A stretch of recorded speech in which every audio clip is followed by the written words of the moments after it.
Hello, this is part 3 of chapter 2 of unit 1, book History, the World After 1945. The topic is 2.5 Vietnam war. अब हमें Vietnam war के बारे में detail में explanation दे रखी है। बता रखा है कि जो वियतनाम वॉर था वो 1954 से 1975 तक रहा, ऑलमोस्ट 21 ईयर्स। और ये एक काफ़ी लॉन्ग और डेडली बैटल था, कॉन्फ्लिक्ट था। और क्यों ये ज़्यादा वायलेंट हो गया? क्योंकि इसमें दोनों सुपर पावर्स कौन कौन सी, यूएसए और यूएसएसआर, वो क्रिटिकली इन्वॉल्व हो गई थी इस वियतनाम वॉर के अंदर। तो ये काफ़ी लॉन्ग रहा। और क्या बता रखा है यहाँ कि एक जो वियतनाम वॉर है ये एक आइडियोलॉजिकल बैटल था। किस किसके बीच में? जो वियतनाम है उसको डिवाइड कर रखा था, नॉर्थ वियतनाम और साउथ वियतनाम। नॉर्थ वियतनाम था उसमें थी कम्युनिस्ट गवर्नमेंट, और जबकि जो साउथ वियतनाम था उसमें थी शे की गवर्नमेंट, प्रीमियर डीम की। अब इन्होंने क्या बता रखा है कि अब नॉर्थ साइड में कम्युनिस्ट है, साउथ साइड में और कोई सी गवर्नमेंट है। तो क्या बताया, यहाँ आइडियोलॉजिकल बैटल हो रखा था दोनों वियतनाम के बीच में। और क्या हुआ कि जो ये कॉन्फ्लिक्ट की रूट्स हैं ये अभी नहीं जागी थी, 1954 में ही नहीं हुई थी, बहुत पहले से चली आ रही थी। क्यों? क्योंकि जो नॉर्थ वियतनाम है उसने फ्रेंच कॉलोनियल रूलर्स को डिफीट कर दिया था। यानी वियतनाम के ऊपर पहले फ्रांस का रूल था, और जब फ्रांस को भगाया नॉर्थ वियतनाम ने तो क्या हो गया, अब वो जब इंडिपेंडेंट हो गए तो नॉर्थ वियतनाम और साउथ वियतनाम का डिवीज़न हो गया। नॉर्थ वियतनाम क्या चाहता था? कम्युनिस्ट फॉर्म ऑफ गवर्नमेंट चाहता था। अब उन्होंने क्या बोला कि अब मैं पूरी कंट्री को किसके अंडर लाऊंगा? Under a single communist regime के अंदर लेके आऊँगा। नॉर्थ वियतनाम ने बोला क्यों? क्योंकि मैंने ही रोल प्ले किया है फ्रांस की जो कॉलोनियल पावर्स थी उनको भगाने में। जबकि जो साउथ वियतनाम गवर्नमेंट है उन्होंने भी जो यूएस मिलिट्री एडवाइजर्स हैं उनकी कुछ हेल्प ली थी, या हम कह सकते हैं लिटिल अमाउंट में वो वहाँ प्रेजेंट थे ताकि वो वॉर में एंटर कर सके। लेकिन जो मेन रोल प्ले किया था वो नॉर्थ वियतनाम ने ही किया था। अब यूएस ने क्यों एंट्री की है यहाँ? क्योंकि यूएस नहीं चाहता कम्युनिस्ट फॉर्म ऑफ गवर्नमेंट को और एक्सपैंड कर रहा। अब क्या बता रखा है कि जब कोल्ड वॉर और ज़्यादा स्ट्रेंथन हो गया, जब कोल्ड वॉर का टाइम चल रहा था, तो वियतनाम को अपॉर्चुनिटी मिल गई था। क्यों क्यों अपॉर्चुनिटी मिली? यूएस को चेक करने की कि यूएस क्या सच में कम्युनिस्ट, कि यूएस को अपॉर्चुनिटी दे दी कि US communist form of government को क्या करो, चेक करो, तुम उसका एक्सपेंशन को रोको। अब 1969 में क्या हुआ, यूएस ने almost more than 5 lakh US military personnel इन्होंने क्या किया, वहाँ वियतनाम में भेज दिए। साथ साथ अब यूएसएसआर भी कुछ करेगा। यूएसएसआर ने और चाइना ने साथ मिलकर वेपन्स को, सप्लाईज को और बहुत सारे एडवाइजर्स को नॉर्थ वियतनाम में भेज दिया, ताकि वो क्या कर सके, सपोर्ट प्रोवाइड कर सके इनके अगेंस्ट जो ऑलरेडी साउथ में बैठे हुए हैं। कौन बैठे हुए हैं साउथ में? साउथ वियतनाम में यूएस के मिलिट्री एडवाइजर्स बैठे हुए हैं। तो यानी नॉर्थ और साउथ वियतनाम में इनडायरेक्टली कौन इन्वॉल्व थे? नॉर्थ और साउथ वियतनाम के वॉर में इनडायरेक्टली यूएसए और यूएसएसआर ही इन्वॉल्व थे। Now comes 2.5.1 Vietnam divided after the end of French rule. यानी कि जब फ्रांस का रूल चल रहा था इनके ऊपर, जब फ्रांस को इन्होंने यहाँ अपने यहाँ से भगाया वियतनाम ने 1954 में, तो तभी क्या हो गया था, इनका स्टार्ट हो गया था क्या, एक वॉर आपस में ही वियतनाम में, नॉर्थ और साउथ वियतनाम में। पहले क्या था, इसके अंदर जापान और फ्रांस को राज करते थे इनके ऊपर। और वियतनाम को जापान और फ्रांस के जो अगेंस्ट रूल करने के लिए किसने इंस्पायर किया था? चाइनीज़ और सोवियत कम्युनिज्म ने इनको इंस्पायर किया था, ताकि क्या कर सके, बार्गेन कर सके फ्रीडम के लिए। किसके ज़रिए? वॉर के ज़रिए। अब जो फ्रेंच इंडो चाइना वॉर हो गया, यानी इंडिया चाइना वन साइड में थे, दूसरी साइड फ्रांस था, इनका वॉर हो गया। और इस वॉर को कब ब्रोक आउट? ये 1946 में हुआ और एंड कब हुआ? 1954 में। और इसको एक साइड तो इंडिया चाइना थे और दूसरी साइड यूएसए सपोर्ट करा था फ्रांस को। क्यों सपोर्ट करा था? क्यों? क्योंकि यूएसए चाहता था कि जो कम्युनिस्ट फॉर्म ऑफ गवर्नमेंट है मैं उसको, उसके स्प्रेड को कंट्रोल कर सकूं, और अगर मैं फ्रांस की हेल्प करूंगा तो ये ऐसा पॉसिबल हो सकता है। इसने फ्रांस की हेल्प की so that it could contain spread of communism further in Asia. क्यों? क्योंकि चाइना ने क्या कर लिया था, चाइना ने भी कम्युनिस्ट फॉर्म ऑफ गवर्नमेंट को अपने यहाँ इस्टेब्लिश कर लिया था। और बहुत सारे एफर्ट्स के बाद भी, यूएसए की हेल्प के बाद भी फ्रांस हार गया, इट वॉज डिफीटेड। और कब डिफीट हुआ? 1954 में। और उसके बाद एक जिनेवा अकॉर्ड साइन किया। जिनेवा अकॉर्ड्स क्या था कि जिनेवा कॉन्फ्रेंस हुई थी ताकि जो ये वॉरिंग कैंप्स थे, यानी लड़ाई हो रही थी जिन कैंप्स के बीच में, इनके बीच में सेटलमेंट करी जा सके। Now comes 2.5.2 Geneva accords 1954। यानी क्या हुआ था जिनेवा अकॉर्ड्स में? जो वॉर था वो एंड हो गया। कैसे? जिनेवा में एक अकॉर्ड को साइन करके। क्या बोला गया कि जो रिजल्ट क्या आया इस जिनेवा अकॉर्ड्स का, कि दोनों की दोनों पार्टीज़ ने डिसाइड कर लिया, जैसे अर्थ के ऊपर लेटीट्यूड्स लॉन्गिट्यूड्स होते हैं ना, तो जो 17 डिग्री नॉर्थ लेटीट्यूड था उससे इन्होंने डिमार्केशन लाइन बना दी, किस किस के बीच में, वॉरिंग मिलिट्री फोर्सेस के बीच में, यानी कि वियतनाम को डिवाइड कर दिया गया नॉर्थ वियतनाम में और साउथ वियतनाम में। जो नॉर्थ वियतनाम था उस वो क्या था, the democratic Republic of Vietnam, या उसको नॉर्थ वियतनाम, और किसके अंडर था ये, कम्युनिस्ट पार्टी के रूल के अंडर था, और उसकी कैपिटल थी हनोई। नेक्स्ट है कि जो साउथ वियतनाम था वो कम्युनिस्ट रूल के अंदर नहीं था, उसको कौन हेड कर रहे थे, उनको हेड कर रहे थे एक प्रीमियर इन द साउथ, और साउथ का नाम क्या था, जो साउथ वियतनाम है उसका नाम था स्टेट ऑफ वियतनाम, और उसकी कैपिटल क्या थी, सैगॉन। और बाओदाई ये क्या थे, I don't know my pronunciation is right और रॉन्ग, बस जस्ट सी। बाओदाई ये क्या थे, ये प्रीमियर थे वहाँ के, जो उनको वहाँ क्या कर रहे थे, साउथ में रूल कर रहे थे। और इन्होंने क्या डिसाइड किया कि जो ये एग्रीमेंट हुआ था जेनेवा अकॉर्ड्स, इसमें क्या बोला गया कि एक DMZ क्रिएट की जाएगी। क्या DMZ, डीमिलिटराइज्ड जोन, यानी कि ऐसी जोन जहाँ दोनों साइड में कोई भी मिलिट्री पावर नहीं दिखाई देगी, यहाँ कोई मिलिट्री या कोई सैनिक सोल्जर नहीं खड़े होंगे। और क्या हुआ था कि दोनों ने अब अपनी फोर्सेस को वहाँ से बैक ऑफ कर लिया था, यानी वापस बुला लिया था। अब सिविलियंस को चांस दे दिया गया था, ऑप्शन दे दिया गया था whether to choose North Vietnam और साउथ वियतनाम। और एग्रीमेंट से क्या हुआ, ओपन इलेक्शंस हो गए 1956 में पूरे के पूरे वियतनाम के अंदर। और क्या हो गया, उनको अपना फ्यूचर डिसाइड करने के लिए ऑप्शन दे दिया गया, चॉइस दे दी गई थी। लेकिन USA ने अब भी पार्टीशन को तो एक्सेप्ट कर लिया कि हाँ नॉर्थ वियतनाम साउथ वियतनाम, लेकिन ये अब भी कम्युनिस्ट गवर्नमेंट के ऊपर होल्ड, यानी उसको स्टॉप करना चाहता था। और क्या किया उसने, साउथ वियतनाम को असिस्ट किया कि क्या करो तुम कम्युनिज्म के अंडर उसके इन्फ्लुएंस में मत आ जाना।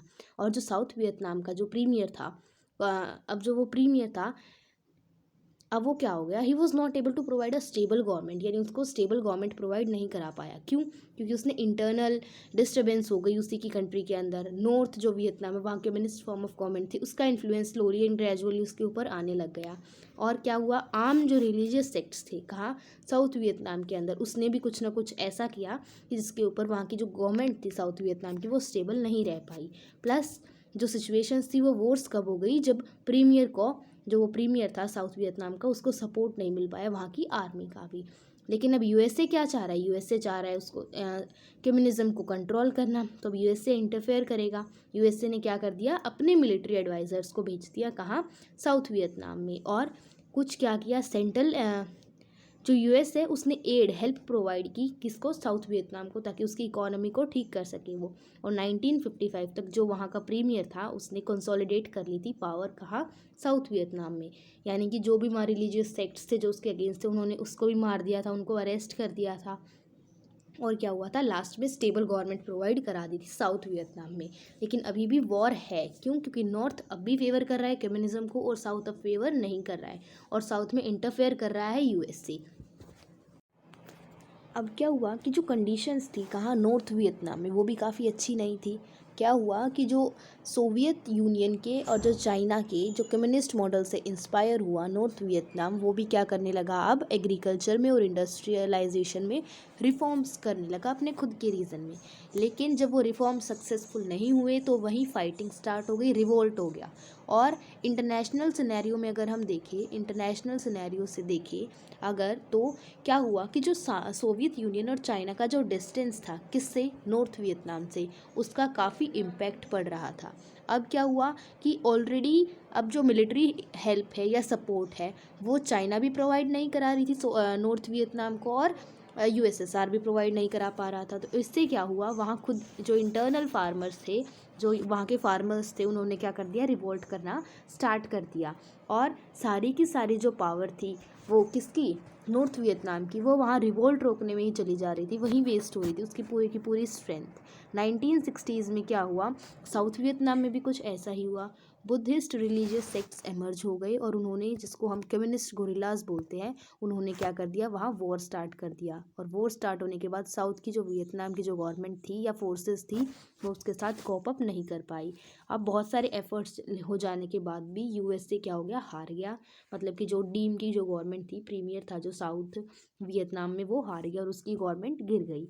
अब क्या हुआ, अब जब उसकी गवर्नमेंट गिरी तो क्या हुआ, उसी टाइम सोवियत यूनियन और चाइना ने उन्होंने हेल्प की। किसकी हेल्प की?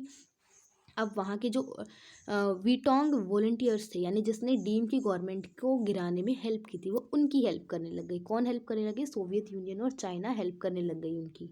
और क्या हो गया यहाँ कि इस तरीके से देखा जा सकता है कि कैसे कम्युनिज्म के इन्फ्लुएंस को रोकने के लिए यूएसए और कम्युनिज्म के इन्फ्लुएंस को ज़्यादा बढ़ाने के लिए यूएसएसआर कैसे न्यूली इंडिपेंडेंट नेशंस में अपनी जगह बना रहा था, कैसे वो आइडियोलॉजिकल वहाँ बैटल करा रहा था। अब जॉन एफ कैनेडी जो प्रेसिडेंट थे यूएसए के 1961 में जो बने थे, अब उन्होंने क्या देखा कि जो वियतनाम है वो हमारे लिए पावर भी है, एक तरीके से अपॉर्चुनिटी भी है और एक चैलेंज भी है। चैलेंज क्यों है? क्योंकि जो गवर्नमेंट उनकी थी, यानी कि जो प्रीमियर की जो साउथ में इन्होंने गवर्नमेंट को इस्टेब्लिश करने में उनकी हेल्प की थी, वो क्या हो गई थी, अब वो इंस्टेबल हो गई थी। और जो उनके लिए अपॉर्चुनिटी क्या थी कि क्या करना है, अब हमें वियतनाम में वॉर कर देना है ताकि क्या हो जाए, यूएसएसआर के ऊपर हम चेक कर सके, पावर लगा सके। अब जो यूएसए की जो इंटेलिजेंस थी, उन्होंने एस्टिमेट किया कि बहुत सारे लोग 4000 लोग 1960 में कहाँ आ रहे हैं, वो नॉर्थ साइड से साउथ वियतनाम में आ रहे हैं। और यहाँ बता रखा है कि कम्युनिस्ट कैडरेस आ रहे। कैडरेस मतलब कि ग्रुप ऑफ पीपल जो कम्युनिस्ट को फैलाने के मकसद से वहाँ से आए थे। और बाद में 1962 में 2 साल के बाद क्या हो गया, ये 12,900 हो गए वही लोग जो वहाँ से चले थे, कहाँ से, नॉर्थ वियतनाम से।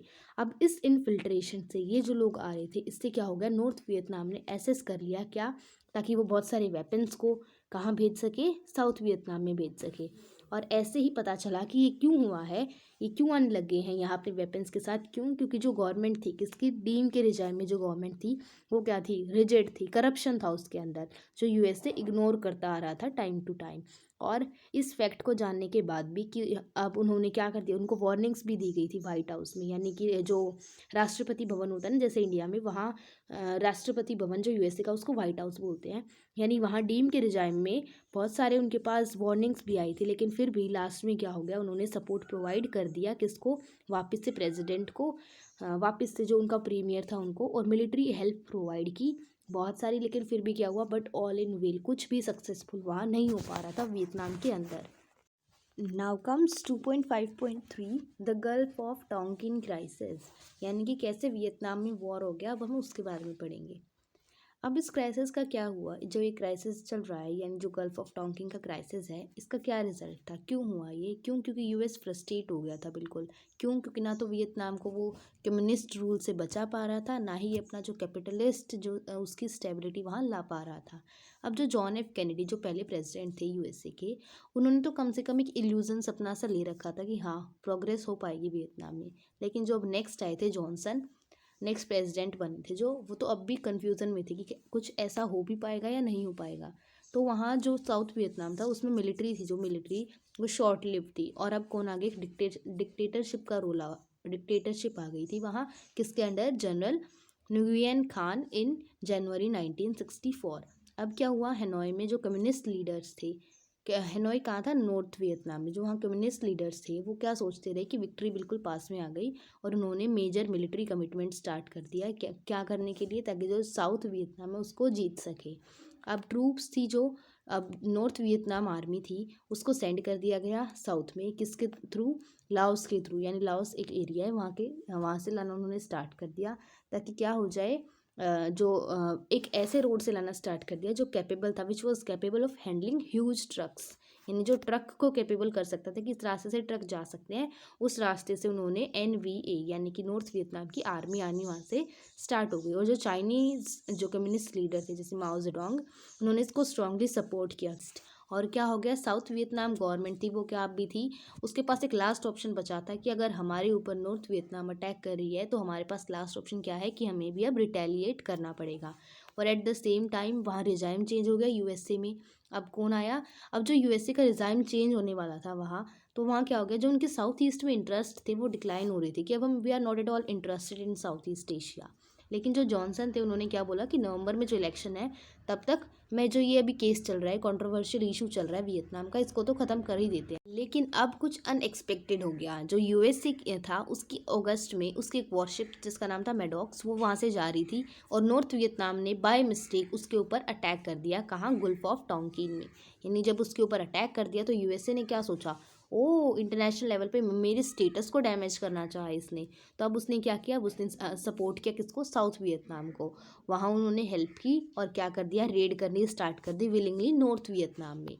और ऐसे ही ऐसे होता रहा और साथ साथ क्या हुआ, पेट्रोलिंग स्टार्ट कर दी वियतनाम बोट्स की जो इंक्रीज़ कर दी गई थी अनदर यूएस बोट, और सपोर्ट करने के लिए उस मेडॉक्स को जिसके ऊपर अटैक किया था अनविलिंगली, अब उसके वहाँ उसको सपोर्ट करने के लिए और बोट्स को भेज दिया गया। लेकिन कन्फ्यूज़न में अब भी थी, वहाँ जो स्ट्राइक्स हो रही थी, यूएसए ने क्या किया, वाइट हाउस से परमिशन ले ली और डायरेक्ट क्या कर दिया, अपनी फोर्सेस को बुला लिया और डायरेक्ट एक्शन स्टार्ट कर दिया, यानी वॉर स्टार्ट कर दिया। अब यूएस क्या हो गया, डायरेक्ट मिलिट्री कॉन्फ्रंटेशन में आ गया, काउंटर अटैक्स हुए, यूएसए ने अटैक किए, नॉर्थ वियतनाम ने अटैक किया, ऐसे अटैक होते रहे और क्या हो गया, बिल्कुल जो सिचुएशन थी वो वॉर्स हो गई थी, बिल्कुल ख़राब हो गई थी और victory was not near. Victory बिल्कुल जो हम कह सकते हैं कि जो अब वो चाह रहे थे कि अब हम जीत जाएंगे, ऐसा कुछ नहीं था, विक्ट्री वॉज नॉट नियर।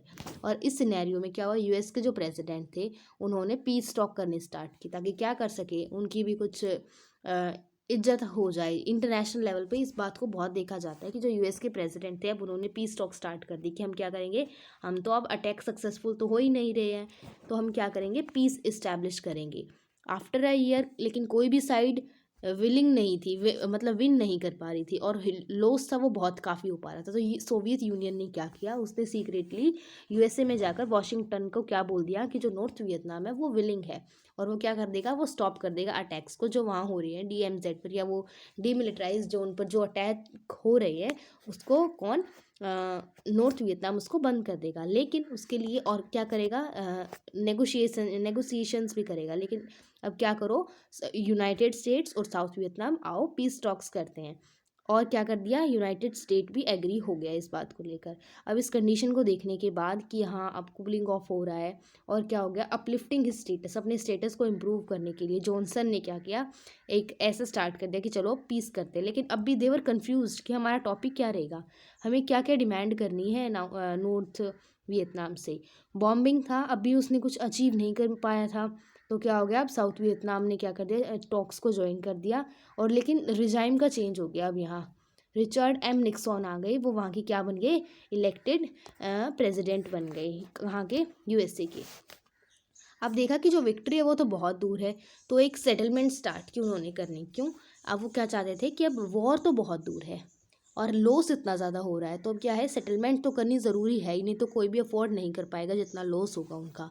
और क्या देखा उन्होंने कि जो विड्रॉल है अमेरिका का, वो उसके अगर यूएस से सिर्फ अपनी मिसाइल्स को विड्रॉ करेगा तो उससे उसकी इंटरनेशनल जो इंटरनेशनल लेवल पे उसके बारे में गलत इंप्रेशन जाएगा यूएसए के बारे में। अब क्या हुआ कि जो चाइना और सोवियत यूनियन है देवर ईगर, क्यों ईगर थे, ताकि वो अपनी जो रिलेशंस है यूएसए के साथ वो इम्प्रूव कर सके। लेकिन क्या हुआ, आर्म ट्विस्ट आ गया, नॉर्थ वियतनाम ने क्या कर दिया, एक अनदर अटैक लॉन्च कर दिया। उसने अभी रेडी करके रखा हुआ है, लेकिन क्या हुआ, बॉम्बिंग स्टार्ट कर दी यूएसए ने, किसके ऊपर, सीक्रेट कम्युनिस्ट बेस एरिया जो कंबोडिया में था। यानी अब जब उन्होंने उसके ऊपर अटैक कर दिया यूएसए ने, तो पता चल गया कि जो कंबोडिया है उसका जो अनइविल हो गया, मतलब उसका जो कंबोडिया का जो रियल फेस था वो सबके बाहर आ गया कि जो कंबोडिया दिखाना क्या चाहता है कि वो कम्युनिस्ट है, लेकिन रियलिटी में वो क्या है, उसकी जो न्यूट्रलिटी है कि वो दोनों साइड दोनों को फेवर कर रहा है, वो सबको पता चल गया। और ये जो अटैक हुए कंबोडिया में, देवर प्लान्ड सीक्रेटली प्लान किए गए थे, किसने, निक्सॉन ने, जो कौन था, यूएसए का प्रेसिडेंट था। और उसकी इमेज क्या हो गई, बिल्कुल स्पॉइल हो गई। क्यों, एक तरफ तो पीस टॉक हो रही है, दूसरी तरफ उसने सीक्रेटली जाकर क्या कर दिया, कंबोडिया के ऊपर सीधी अपनी कंबोडिया के ऊपर क्या कर दिया, उसने अटैक कर दिया। तो इससे उसकी बिल्कुल जो इमेज थी वो ख़राब हो गई। और वाटरगेट स्कैंडल हुआ 1972 में, जिसमें जो ये था प्रेसिडेंट था इनका निक्सन, इसको क्या कर दिया था, रिज़ाइन करना पड़ गया था। और सेम टाइम यूएस के जो सोल्जर्स थे वो भी बिल्कुल हार गए थे इस पॉइंटलेस वॉर को लेकर, जिसका सिर्फ destruction he destruction. Now comes the next topic, the United states negotiates a withdrawal. यानी कि यूनाइटेड स्टेट्स अब एग्री हो गई थी कि वो अपनी जो फोर्सेस है, ट्रूप्स है, उनको वापस विड्रॉ कर लेगी। While troops withdrawal proceeded in Vietnam, यानी वियतनाम में रेडी हो गया था, जो नेगोशिएशंस थी पेरिस में वो अब भी स्टार्ट हो चुकी थी। और जो दोनों पार्टीज़ थी, यानी नॉर्थ वियतनाम भी और साउथ वियतनाम में, they were not able to decide कि जो एग्रीमेंट है, एग्रीमेंट की टर्म्स क्या क्या होनी चाहिए, यानी किस किस चीज़ के ऊपर वो एग्रीमेंट करे। दिस वॉज बिकॉज, ऐसा क्यों हुआ था, क्योंकि अमेरिका ने क्या चाहता था कि दोनों की दोनों पार्टी विड्रॉ करे, साउथ भी और नॉर्थ भी। नॉर्थ वियतनाम क्या चाहता था कि ओनली जो यूएस है वो विड्रॉ कर ले, क्योंकि वो सपोर्ट कर रहे साउथ वियतनाम को। अगर यूएस विड्रॉ कर लेगा तो मैं डायरेक्टली जो नॉर्थ वियतनाम है वो साउथ वियतनाम के ऊपर अटैक करके उसको कम्युनिस्ट रिजाइम में कन्वर्ट कर देगा। लेकिन यूएस इसके लिए एग्री नहीं हो रहा था। तो यूएस ने क्या करा, एक फ्रेश राउंड स्टार्ट कर दी। क्यों? कि कम्युनिस्ट लीडर्स के जो लीडरशिप थी कहाँ, नॉर्थ वियतनाम में, वहाँ उसने अटैक स्टार्ट कर दिए। और जो मिलिट्री उसने स्टार्ट की नहीं, उसने ट्राई किया कि हम क्या कर देते हैं, ये हमारी बात नहीं मान रहा, हम इसके ऊपर क्या कर देते हैं, अटैक कर देते हैं। लेकिन जो मिलिट्री और इंटेलिजेंस एक्सपर्ट्स थे यूएस के, उन्होंने क्या बोला कि नहीं, अब ऐसा मत करो। क्यों? क्योंकि जो हमारे देश की पब्लिक है, अमेरिकन पब्लिक है, वो भी क्या चाहते हैं, वो देखना चाहते हैं कि वॉर कब ख़त्म हो, कि कब जो रिजल्ट है वो आए वॉर का। तो यूएस ने क्या किया, वियतनाम में तो यूएस ने इंटरवीन नहीं किया, लेकिन अपने आप को रोक नहीं पाया कंबोडिया में इंटरवीन करने से। यानी कंबोडिया में वो क्या हो गया, डायरेक्ट इन्वॉल्व हो गया। क्यों हुआ? क्योंकि वहाँ प्रो वेस्टर्न गवर्नमेंट थी अंडर जनरल लॉन डॉन, और उसने क्या कर दिया था, इसने ओवरथ्रो कर दिया था जो वहाँ ऑलरेडी जो पहले से ही क्या हो रखा था, जो पहले वहाँ गवर्नमेंट थी उसको ओवरथ्रो कर दिया था। यानी पहले जो गवर्नमेंट थी कंबोडिया में उसको ओवरथ्रो कर दिया था दूसरी गवर्नमेंट ने। तो अब क्या था, जो यूएसए था वो अपने आप को रोक नहीं पाया, और जो नया रिजाइम आया था इसने क्या कर दिया, इसने जो वहाँ की जो पॉपुलेशन थी जो कम्युनिस्ट बनना चाहती थी उसको वहाँ से निकाला और नॉर्थ वियतनाम में ही भेज दिया। अब नॉर्थ वियतनाम ने अटैक किया कंबोडिया के ऊपर। क्यों? क्योंकि नॉर्थ वियतनाम को पता था कि हम पावरफुल हैं और हम इजीली क्या कर पाएंगे, इस अटैक को जो कंबोडिया कर रहा है हमारे ऊपर, कंबोडिया हमारे अंदर जो ये भेज रहा है लोगों को, हम इसको रोक पाएंगे। लेकिन अब क्या हो गया, अब किसने इंटरवीन कर दिया, यूएसए ने। यूएसए ने किसको सपोर्ट कर दिया, कंबोडिया को, और अकेला कौन रह गया, नॉर्थ वियतनाम। अब क्या हो गया, अब उसने सपोर्ट किया, ईगर टू सपोर्ट लॉन्डॉन। और क्यों सपोर्ट किया कंबोडिया का उसने, क्यों? क्योंकि वो कम्युनिस्ट जो रिजाइम था उसको सच में बैन करना चाहता था। और जो रियलिटी में अब जो कंबोडिया में जो गवर्नमेंट आई है वो भी क्या कर रही है, जो डिक्टेटरशिप इस्टेब्लिश हुई थी जर्नल के अंदर, वो भी क्या कर रही है, वो भी जो वहाँ कम्युनिस्ट रिजाइम थी उन्हीं को वहाँ से बाहर निकाल रही है। यूनाइटेड स्टेट्स में क्या हुआ कि कंबोडिया का जो इंकर्शन है, कि कंबोडिया में कैसे वॉर हो रहा है, यूएसए कैसे कंबोडिया की हेल्प कर रहा है, वो पूरे जो अमेरिका के लोगों को पता चल गया। और क्या हुआ, वहाँ के जो एक स्कूल था, यूनिवर्सिटी थी, वहाँ क्या हो गई, किलिंग स्टार्ट हो गई। 4 बच्चों को मार दिया गया और बहुत सारे लोग वहाँ चोट भी लग गई, जख्मी भी हो गए। अब इससे क्या हुआ, नेशन वाइड प्रोटेस्ट हो गई और स्ट्राइक कर दी, बैन कर दिया, यूनिवर्सिटीज़ के अंदर स्ट्राइक कर दी। और क्या बोल दिया कि यूएसए को अब क्या करना पड़ेगा, विड्रॉ करना ही पड़ेगा। अब यूएसए भी फेल हो गया कि हाँ, ना तो हम क्या कर पाए, कम्युनिस्ट रिजाइम को वहाँ हटा पाए, और अब हमें क्या करना पड़ेगा, कि हमें अब तो विड्रॉ करनी पड़ेगी अपनी जो फोर्सेस है उन्हें, और एक पीसफुल सेटलमेंट करना पड़ेगा। और जो कम्युनिस्ट गवर्नमेंट थी नॉर्थ वियतनाम की, अब वो रेडी नहीं हो रही थी सेटलमेंट करने के लिए। अब उसने क्या किया, अपने लास्ट अपॉर्चुनिटी देखी, कि क्या चाहा कि अब मैं पूरे वियतनाम पर कब्जा कर लूँगा। किसने चाहा, नॉर्थ वियतनाम ने। जब यूएसए पीस सेटलमेंट के लिए एग्री है, अब नॉर्थ वियतनाम नहीं है। अब नॉर्थ वियतनाम ने क्या किया, उसने ऑल आउट इन्वेजन कर दिया, कहाँ, साउथ वियतनाम में। लेकिन फेलियर हो गया उसके अटैक का, तो अब दोनों ही रेडी हो गए थे कॉम्प्रोमाइज़ करने के लिए, यूएसए भी और नॉर्थ वियतनाम भी कॉम्प्रोमाइज़ के लिए, सेटलमेंट के लिए रेडी हो गए थे। अब सेटलमेंट कैसे स्टार्ट हुई, कि दोनों की दोनों साइड्स मिली और आपस में उन्होंने एग्रीमेंट स्टार्ट कर दिया। नॉर्थ वियतनाम फोर्सेस, क्या हुआ कि नॉर्थ वियतनाम फोर्सेस कंप्लीटली अपनी फोर्सेस को साउथ वियतनाम से नहीं निकालेगी, लेकिन बदले में नॉर्थ वियतनाम को क्या करना पड़ेगा, कि जो कोलिशन गवर्नमेंट जो साउथ में बनी हुई है उसको उसे नहीं हटाना है। यानी कि अपनी फोर्सेस वो साउथ में रखे बेशक, लेकिन उसे कम्युनिस्ट रिजाइम को इस्टेब्लिश करने की वहाँ कोई ज़रूरत नहीं है। नॉर्थ वियतनाम एग्री कर गया इस बात के ऊपर।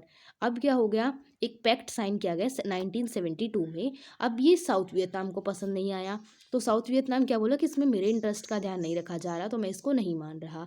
अब नेक्स्ट क्या हुआ, नेक्स्ट हो गया कि अब जो सेटिस्फाई नहीं कर रहा है उनकी नीड्स को, उसमें चेंजेस लेके आए। जब चेंजेस लेके आए तो अब नॉर्थ वियतनाम रेडी नहीं हो रहा। It responded with anger with propose changes, के जो चेंजेस आए हैं अब ये हमारे लिए रेडी नहीं है। तो अब वहाँ के जो प्रेसिडेंट थे यूएसए के, उसने क्या सोचा कि ना तो ये मान रहा ना ये मान रहा, और उसने क्या कर दिया, बॉम्ब गिराने स्टार्ट कर दिए वापस नॉर्थ वियतनाम पर। क्यों? क्योंकि नॉर्थ वियतनाम ही उनकी एट प्रेजेंट उनकी बात को नहीं मान रहा था। तो उसने क्या कर दिया, नॉर्थ वियतनाम के ऊपर अटैक स्टार्ट कर दिया। अब आफ्टर 8 डेज जब नॉर्थ वियतनाम एग्री हो गया वापस, जो अक्टूबर में जो चेंजेस लेके आए थे, यानी कि जो नॉर्थ वियतनाम पहले नहीं मान रहा था, अब उन्हीं को मानने के लिए वियतनाम रेडी हो गया, नॉर्थ वियतनाम रेडी हो गया। कब हुआ, जब यूएसए ने उसके ऊपर अटैक कर दिया, 8 दिनों के बाद वो रेडी हो गया वापस मानने के लिए। अब जनवरी 27 1973 में एग्रीमेंट हुआ क्या करने के लिए, वॉर को एंड करने के लिए और पीस को इस्टेब्लिश करने के लिए वियतनाम में। और किस किस के बीच में हुआ, साउथ वियतनामीज कम्युनिस्ट फोर्सेस के बीच में, नॉर्थ वियतनाम, साउथ वियतनाम और यूनाइटेड स्टेट्स सबके बीच में। लेकिन जो एग्रीमेंट साइन हुआ था 1974 में, इसके बावजूद भी क्या हुआ, हॉस्टिलिटीज़ यानी अभी भी उनमें दुश्मनी कम नहीं हुई। जो वियतनाम था, हंड्रेड्स ऑफ वियतनामीज अभी भी वो क्या हो गए, अपनी लाइव्स को कंटिन्यू कर रहे थे, अभी भी उनकी लाइव्स क्या हो रही थी, जा रही थी। तो 1974 के समर में निक्सॉन ने क्या कर दिया, रिज़ाइन कर दिया, डिस्ग्रेस यानी शर्म के मारे। क्यों, क्योंकि उसने जो एग्रीमेंट कराया था वो अब भी सक्सेसफुल नहीं हो पाया था। अब क्या हुआ कि जो कांग्रेस है उन्होंने क्या कर दिया, 30% जो इकोनॉमिक या मिलिट्री एड प्रोवाइड करता था वियतनाम को, उसने वो रोक दी। और क्या हुआ, अब वहाँ की जो डिफ़िकल्टीज़ थी वो स्टार्ट हो गई। लेकिन फिर क्या हुआ, साउथ वियतनाम में जो गवर्नमेंट थी वो करप्ट निकली, इनएफिशिएंट निकली जैसे वो पहले थी। और अब क्या हो गया, एम्प्लॉयमेंट, ये सारी की सारी क्या हो गई, वहाँ प्रॉब्लम्स आनी स्टार्ट हो गई। अब जो हैनोई लीडर्स थे यानी जो नॉर्थ वियतनाम के जो लीडर्स थे, उन्हें पता चल गया अब तो यार विक्ट्री क्या है, अब तो नियर पास में ही हमारी आ गई है। और अर्ली मार्च 1975 में उन्होंने क्या कर दिया, अपना लास्ट अटैक कर दिया और 2 year offensive to secure South Vietnam, और साउथ वियतनाम को ताकि वो कम्युनिस्ट रजाइम के अंदर उसे लेने आ जाए। और क्या हो गया, with in less than 2 months, 2 महीने के अंदर अंदर क्या हो गया, वॉर ख़त्म हो गया। नॉर्थ वियतनाम ने क्या कर दिया, वॉर को एंड कर दिया। Now comes the next topic, 2.6 Korean war.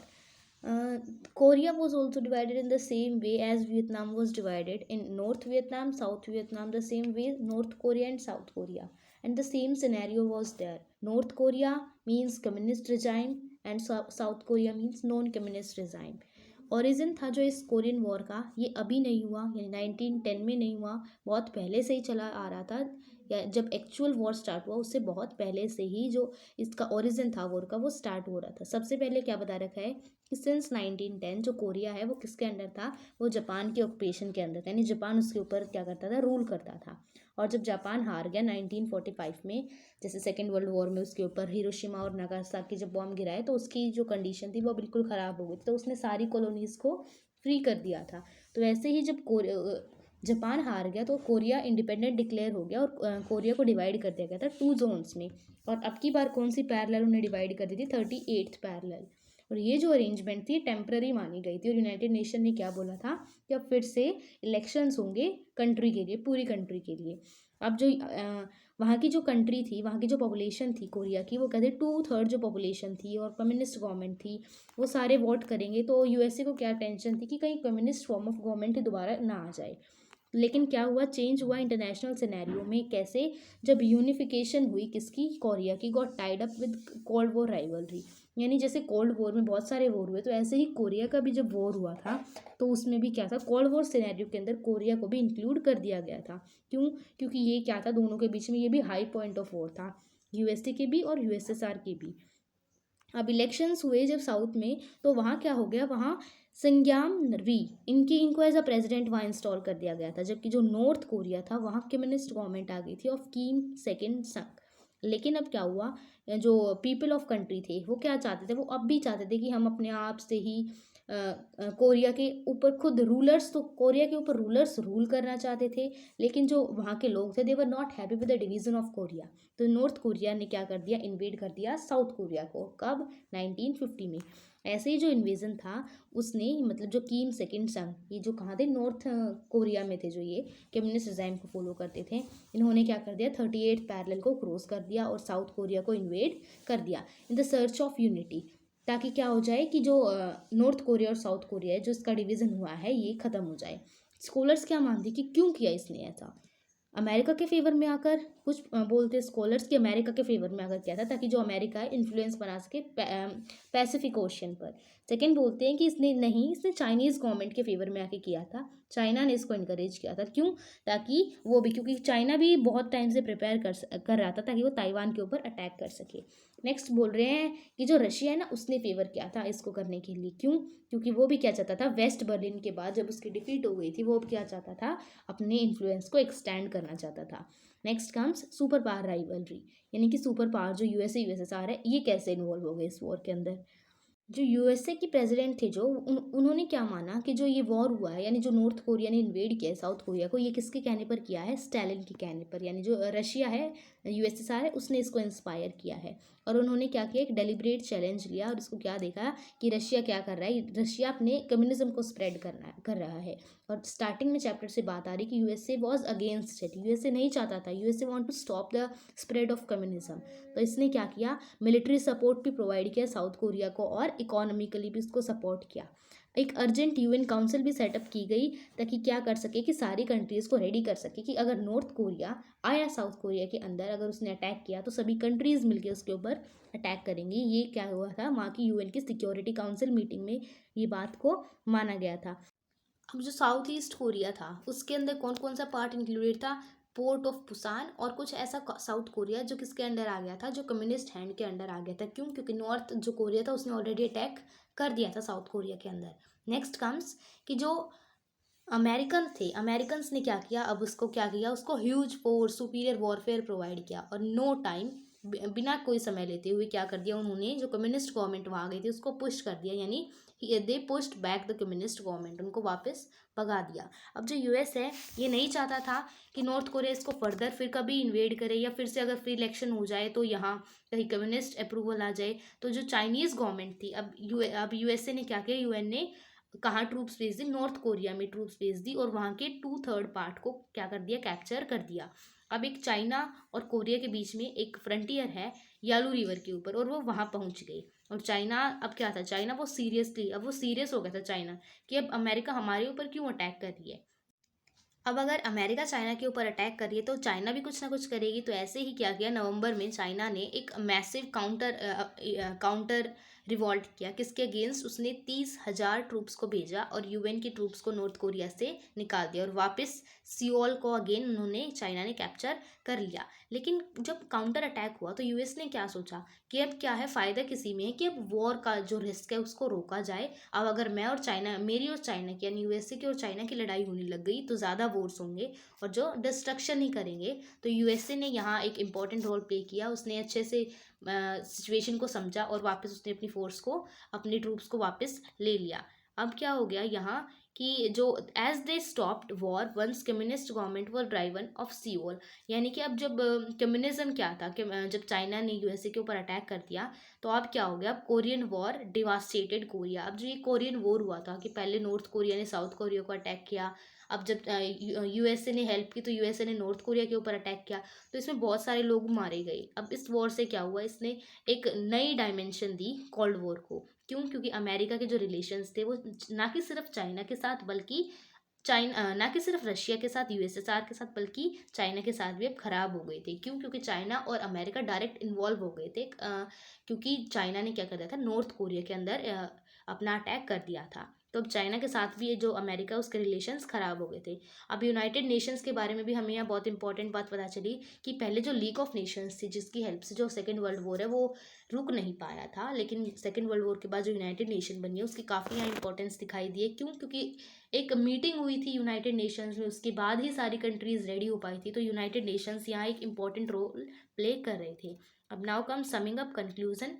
Conclusion में हमें बता रखा है कि कैसे कोल्ड वॉर हुआ, कोल्ड वॉर कैसे किस किस के बीच में था, क्या उनमें टेंशन्स थी, क्या रीजंस थे, क्या कॉजेज थे, क्या इफेक्ट थे, क्या क्या वॉर हुए, कैसे कैसे उन्होंने 7 फेजेस में कोल्ड वॉर को डिवाइड कर रखा है, क्या हाईलाइट्स थे, जैसे कि वियतनाम वॉर हुआ था और कोरियन वॉर हुआ था।